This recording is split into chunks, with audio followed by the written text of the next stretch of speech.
हाजी इरफान साहब को उम्मीदवार बनाना पड़ा। इसके लिए क्या क्या हुआ, अब माजी में तुम्हारे साथ में क्या क्या हुआ, आने वाले वक्त में तुम्हारे साथ में क्या क्या होने वाला है, वो थोड़ा सुन ले, इत्मीनान से सुन ले, बैठ के सुन ले क्या हुआ हमारे साथ में।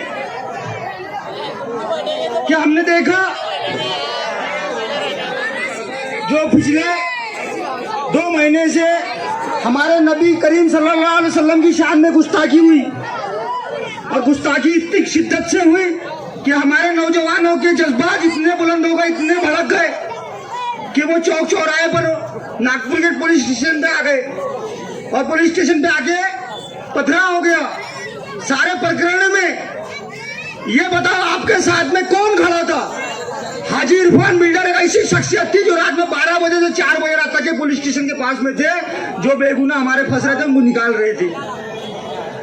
जिस तरीके से हमारे आरोपियों को पकड़ा गया, बनाया गया, बेगुनाहों को जेलों में डाला गया, और बहुत सारे नाम ऐसे थे जो फोन कॉल से और जिन लोगों की गाड़ियां वहां रुक गई थी उनको पकड़ा जा रहा था।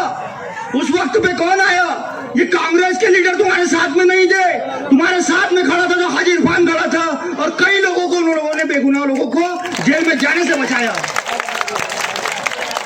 आज आपके दरबार में हमारा आने का जो मकसद है, ये समझिए कि अमरावती विधानसभा ऐसी कॉन्स्टिट्यूंसी है जहां पर 1,20,000 मुसलमानों के वोट है, और इतनी ज्यादा शिद्दत में वोट होने के बावजूद पूरे जिले से एक टिकट देने को कांग्रेस तैयार नहीं है।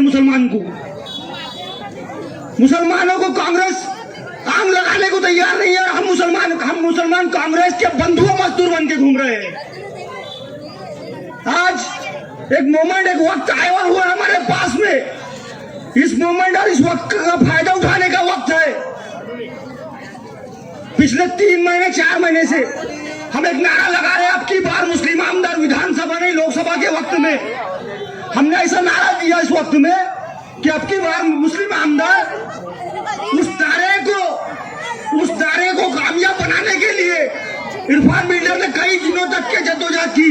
आज डाइस पर असलम मुल्ला जो महाराष्ट्र के मुस्लिम लीग के प्रेसिडेंट है, ये 1-1.5 महीना तक के मुंबई के अंदर बैठे रहे, कांग्रेस पार्टी के वरिष्ठों से मिला, राष्ट्रवादी के शरद पवार जी से मुलाकात की, कोई भी रिस्पांस नहीं देने को तैयार।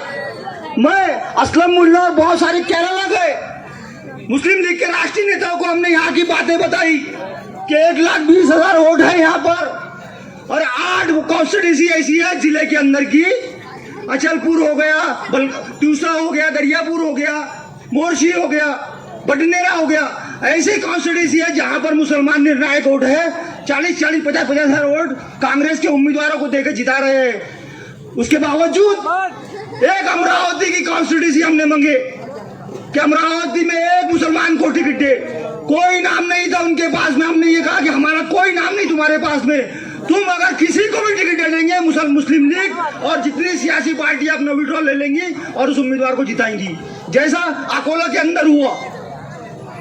हम वैसा अमरावती में चाह रहे थे, मगर हमारे कुछ भाई कांग्रेस के गुलाम भाई, हमारे मजदूर, सिर्फ मजदूरों की तरह काम करने वाले लोग हैं। मैं आप लोगों को बताना चलूं कि कांग्रेस सिर्फ मुसलमानों को इस्तेमाल कर रही है, और ये इस बिना पर इस्तेमाल कर रही है कि मुसलमान डर के मारे वोट दे रहे हैं। अरे अल्लाह से डरने वाली कौम बीजेपी के किसी लीडर से डरती है? हमारा युवा, अमरावती शहर का युवा बीजेपी के लीडर से डरता है कि अमरावती के अंदर? अरे डरे नहीं तुम लोग। 12 तारीख को एक आंदोलन हुआ अमरावती शहर के अंदर, 12 नवंबर, पिछले 2 साल पहले। उस आंदोलन के बाद में भारतीय जनता पार्टी के लोगों ने 13 तारीख को दंगा करा शहर के अंदर। ये दंगा तुम्हारे पास में है। अमरावती के मुसलमान पूरे देश के अंदर छाए हुए हैं। अमरावती के मुसलमान, हम अगर पूरे देश के अंदर घूमते हैं और अगर ये बोलता हूं मैं कि मैं अमरावती का हूं, तो मुबारकबाद देता हूं पहले, सबसे पहले। क्यों मुबारकबाद देता है? क्योंकि तुमने नवनीत राणा को हरा के पूरे देश के अंदर नाम किया कि अमरावती का मुसलमान। नवनीत राणा को हरा के पूरे देश के अंदर नाम करने वाले मुसलमानों, अमरावती के गयूर मुसलमानों, आज एक वक्त और आया तुम्हारे पास में कि अमरावती से मुस्लिम आमदार को जीतो और पूरे महाराष्ट्र के मुसलमानों की दुआएं ले लो।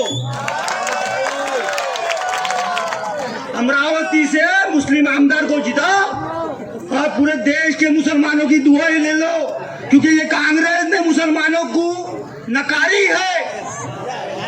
ये कांग्रेस पार्टी ने ये बोलकर नकारी है कि अगर हमने कांग्रेस पार्टी की टिकट अगर किसी मुसलमान को दिया तो हिंदू वोट नहीं देते।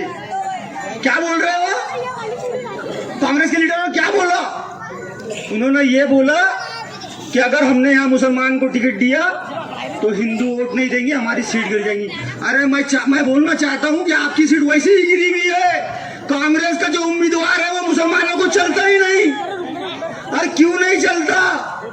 क्योंकि उसके जुमले राजकमल चौराहे पर हमारे नौजवानों ने जो जीत का जश्न मनाया था लोकसभा इलेक्शन के बाद में, याद है आप लोगों को? क्या कहा था उसने? अरे जो हमने 5 साल नवनीत राणा का जहर सुना था, जो 5 साल हमारे खिलाफ नवनीत राणा ने बोला, हमने उसके विरोध में जब वोट डाला और हमने बलवंत वानखेड़े को जब जिताया तो उसका जोश, उसका जज्बा और उसका जलसा तो बनता ही था। तो हमारे नौजवानों ने उसका जलसा किया, जोश बताया और हमने रैली की है। उस रैली को क्या बोलता है कांग्रेस का उम्मीदवार कि ये चवन्नी छाप लोग है। अब आप बताइए, हमारे नौजवानों को जो चवन्नी छाप बोलेगा क्या हम उसको वोट देंगे? और ये लोग डरा रहे हैं हम लोगों को। क्यों डरा रहे हैं? कि अगर तुमने कांग्रेस को वोट नहीं दिया तो बीजेपी के उम्मीदवार आ जाएंगे। अरे भाई, बीजेपी का तो उम्मीदवार ही नहीं है यहाँ पर। एक कांग्रेस में आया बीजेपी में से और एक बीजेपी में गया, दोनों भी बीजेपी के उम्मीदवार है। यानी कांग्रेस में जो जीतेगा वो भी बीजेपी में जाएगा और जो बीजेपी में है, बीजेपी समर्थित है, वो भी बीजेपी में जाएगा। तो आज इस मोमेंट का फायदा उठाने का वक्त है। लोग ये अफवाहें फैला रहे हैं कि बहुत लोग खड़े हुए हैं। मैं आप लोगों के बीच में आके ये बोलना चाहता हूँ कि बहुत नहीं खड़े हुए, बहुत ज्यादा नहीं खड़े हुए। आज अमरावती विधानसभा में 22 उम्मीदवार खड़े हैं, जिसमें 15 उम्मीदवार जो है वो उधर समाज के हैं। कितने उम्मीदवार है? 15 उधर है, 7 इधर है। और 7 में मैं आप लोगों को बताता हूँ कि 2 ही उम्मीदवार है जो पावरफुल है और 2 में मैं बताना चलूँ कि हाजी इरफान सबसे पावरफुल उम्मीदवार है। एक तरफ ये होता है कि हमारे जो जिम्मेदार है वो बिठा दे किसी को एक जगह, अगर उनकी बात ना मानी गई तो मैं आप लोगों को बिठाने का तरीका बताता हूँ कि कैसा बिठाया जाता है। जिस तरह बलवंत वानखेड़े लोकसभा इलेक्शन लड़ा उन्होंने, उसके समाज के 35 उम्मीदवार खड़े थे। कितने उम्मीदवार खड़े थे? 35 उम्मीदवार खड़े थे, मगर समाज ने एक साथ में बलवंत वानखेड़े को वोट दिया। वैसा ही मुस्लिम समाज के अगर 7 लोग खड़े, मगर वो समाज अगर एक सोच ले तो वो 6 लोग वैसे ही बैठ जाते। कोई बिठाने की जरूरत नहीं, किसी के पास जाने की जरूरत नहीं, एक उम्मीदवार के साथ में खड़े हो जाओ। ये वक्त ऐसा आया हुआ है, अभी नहीं तो कभी नहीं। क्योंकि अभी नहीं तो कभी नहीं, क्यों? अभी नहीं तो कभी नहीं, क्यों? क्योंकि ऐसे उम्मीदवार उस साइड में उस तरफ खड़े हैं कि जो कम से कम 20,000 25,000 वोट लेने वाले हैं। जो उम्मीदवार उस क्षेत्र में खड़े हैं कम से कम 20 से 25,000 वोट लेने वाले हैं। तो मैं आप लोगों के दयार में, आप लोगों के लिए दयार में आया हूँ और सिर्फ ये बोलने के लिए आया हूँ कि अब की बार